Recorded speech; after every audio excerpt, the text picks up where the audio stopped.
Assalamualaikum warahmatullahi wabarakatuh. Halo bosku semuanya, apa kabar? Semoga kabar baik ya bosku. Dan semoga selalu diberi kesehatan dan juga dijauhkan dari segala musibah bos. Oke bos, di video ini saya akan membahas tentang penyebab telur yang infertil dan bagaimana caranya mengatasi hal tersebut supaya nantinya produksi telur dari indukan ternak kita itu banyak yang fertil atau banyak yang ada nyawanya, yang nantinya bisa menghasilkan banyak menetas atau banyak yang menetas. Dan kita sebagai peternak pasti sangat menginginkan telur yang dihasilkan dari indukan kita itu bukan hanya lebih banyak, tetapi juga menginginkan banyak yang menetas juga. Dan saya yakin pasti setiap peternak yang dalam sistem pembesaran maupun pembibitan pasti menginginkan hal seperti itu bosku. Karena jika telur yang dihasilkan dari indukan kita itu banyak yang infertil, itu nanti buah hasil yang kita dapatkan lebih sedikit bos.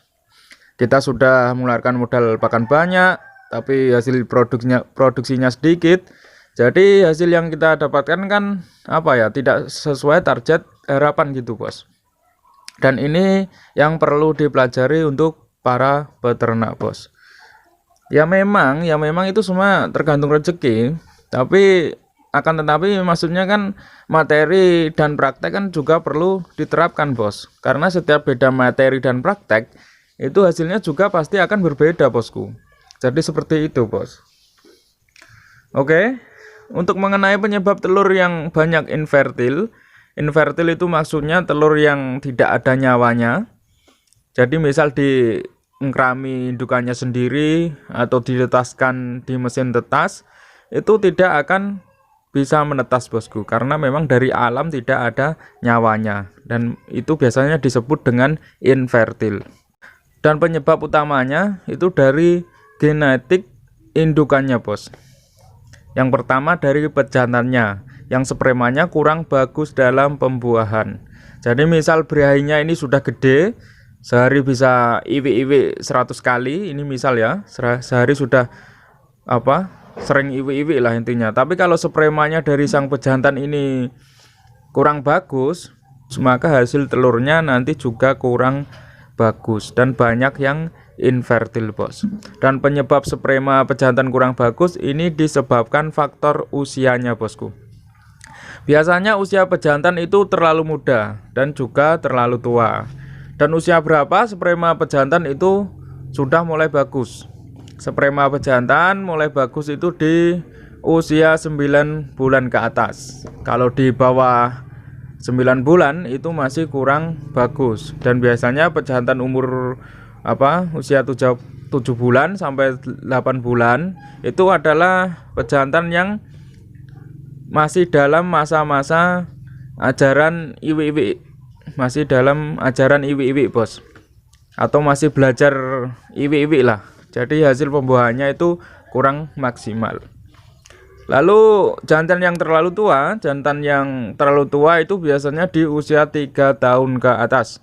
Di usia tersebut kualitas spermanya juga sudah mulai menurun bos, dan birahinya juga biasanya sudah mulai menurun. Jadi misal pejantan Anda sudah memasuki usia 3 tahun, lebih, itu lebih baiknya itu diganti saja bos, diganti dengan pejantan baru. Dan kalau mau beli pejantan itu diperhatikan usianya bos. Kalau bisa beli yang usianya di atas 9 bulan itu lebih bagus. Terus penyebab selain dari pejantannya yaitu dari betinanya juga bosku. Intinya dari indukan itu sangat perlu diperhatikan dulu. Dan dari betinanya itu juga sama. Yang pertama adalah dari faktor usia. Betina yang usianya masih muda atau baru pertama kali bertelur itu kualitas fertilnya juga masih rendah sekali bos. Jadi misal nanti kalian kalau mau beli indukan betina itu tanyakan dulu sama penjualnya bosku, sudah bertelur beberapa kali periode. Nah kalau bisa itu beli yang sudah pernah bertelur 2 kali periode bos, karena biasanya telur yang ketiga kali periode itu akan bagus sekali bos. Lalu penyebab selanjutnya juga dari segi perbandingan bosku. Sebelumnya juga sudah pernah saya ulas di video sebelumnya tentang perbandingan yang tepat antara jantan dan betina supaya produksi fertil yang dihasilkan itu bagus. Buat yang belum cek videonya, bisa cek videonya saja, bisa cek di channel ini ya bos, atau linknya juga sudah saya terapkan di deskripsi. Silakan nanti ditonton saja bos. Setelah ini nanti silakan ditonton saja supaya lebih paham dan lebih jelas lagi bosku. Sekarang kita bahas penyebab yang dari faktor pakannya bos. Jadi dari faktor pakan ini juga bisa mempengaruhi kualitas produksi telurnya bos, jika kita tidak memperhatikan pola pakan yang kita terapkan. Dan kalau bisa, kalau untuk indukan, hindari pakan ampas-ampasan basah bosku. Contohnya seperti ampas tahu, ampas kelapa, dan juga ampas ketela. Menurut pengalaman saya ini ya bos, menurut pengalaman saya, jenis pakan tersebut itu tidak bagus untuk indukan bos. Selain tidak baik untuk fertilitas telur, juga bisa membuat indukan lama bertelur kembali setelah menetaskan. Itu menurut pengalaman saya bos. Karena jenis pakan tersebut tadi itu terlalu banyak kadar air dan juga proteinnya sangat rendah sekali. Itu yang merusak kualitas fertilitas telur. Jadi lebih baik dihindari. Meskipun di daerah kalian jenis bahan pakan tersebut tadi itu melimpah dan harganya murah. Lebih baik dihindari saja bos, meskipun murah dan melimpah. Dan ini yang paling penting untuk membuat produksi fertilitas dari indukan kita itu bagus, supaya telurnya nanti banyak yang fertil dan banyak yang menetas, yaitu dengan menambahkan daun mengkudu pada ransum pakan. Daun mengkudu ini sangat ajaib sekali bos. Menurut pengalaman saya ini sangat ajaib sekali. Saya sudah membuktikan sendiri dengan menerapkan daun mengkudu ke ransum pakan, itu kualitas fertilitasnya bisa meningkat bos. Dan biasanya dari telur yang dihasilkan dari satu indukan entok saya, itu paling yang infertil itu cuma satu saja. Dan dan juga pernah satu indukan itu telurnya itu fertil semua juga pernah bos.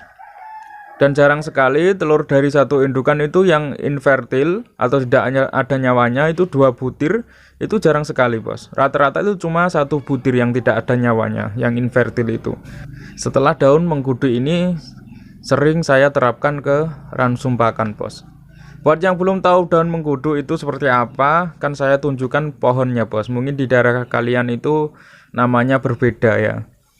Nah, inilah daun mengkudu, bentuknya seperti ini bosku. Bisa diperhatikan dulu bos. Kenapa daun mengkudu ini sangat ajaib menurut saya? Karena manfaat daun mengkudu untuk unggas itu sangat bagus sekali bos. Selain untuk memperkuat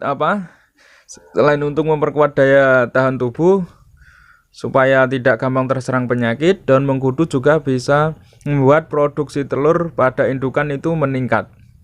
Bisa meningkatkan bobot telur juga dan meningkatkan fertilitas telur. Jadi nanti bisa banyak yang ada nyawanya dan banyak yang menetas. Dan juga bisa membuat embrio pada telur itu sehat dan kuat. Jadi menetasnya nanti itu gampang. Tidak banyak yang mati di dalam bosku. Dan masih banyak lagi sebenarnya bos. Tapi ya paling inti itu kalau untuk indukan ya itu tadi bos manfaatnya. Dan untuk takaran pemberian daun mengkudu pada ransum pakan itu berikan 6-10% saja dari jumlah ransum pakan. Perlu dicatat ini bos, berikan 6-10% dari jumlah ransum pakan. Ini diberikan setiap hari juga enggak apa-apa, tapi kalau saya biasanya saya berikan 2 hari sekali saja bos. 2 hari sekali itu sudah bagus, hasilnya sudah bagus sekali bos.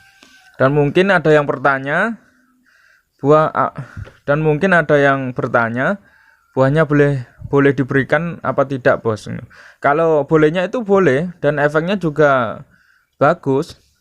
Cuma kalau saya itu lebih rekomen dengan daunnya bos. yang saya cacah dan langsung saya aduk ke ransum pakan. Jadi saya sarankan daunnya sajalah bos. Dan selain daun mengkudu ini, daun pepaya sebenarnya itu juga bisa untuk meningkatkan kualitas fertil pada telur. Jadi kalau di tempat kalian kesulitan cari daun mengkudu, kalian bisa terapkan daun pepaya saja bosku. Jadi seperti itu bos. Sebenarnya apa ya? Sebenarnya seperti keong, cacing itu juga bagus untuk meningkatkan fertil telur. Tapi menurut saya itu kan apa ya bos? Terlalu ribet lah. Kalau kita harus cari keong, cari cacing terlalu ribet bos. Terlalu menguras banyak waktu untuk mencari hal-hal seperti itu. Paling mudah yaitu tadi bos, berikan daun mengkudu saja bosku. Dan untuk yang tanya campuran ransum pakannya apa saja, itu sebelumnya sudah pernah saya ulas bos. Sudah pernah saya ulas ransum pakan untuk mempercepat produksi telur dan meningkatkan produksi telur.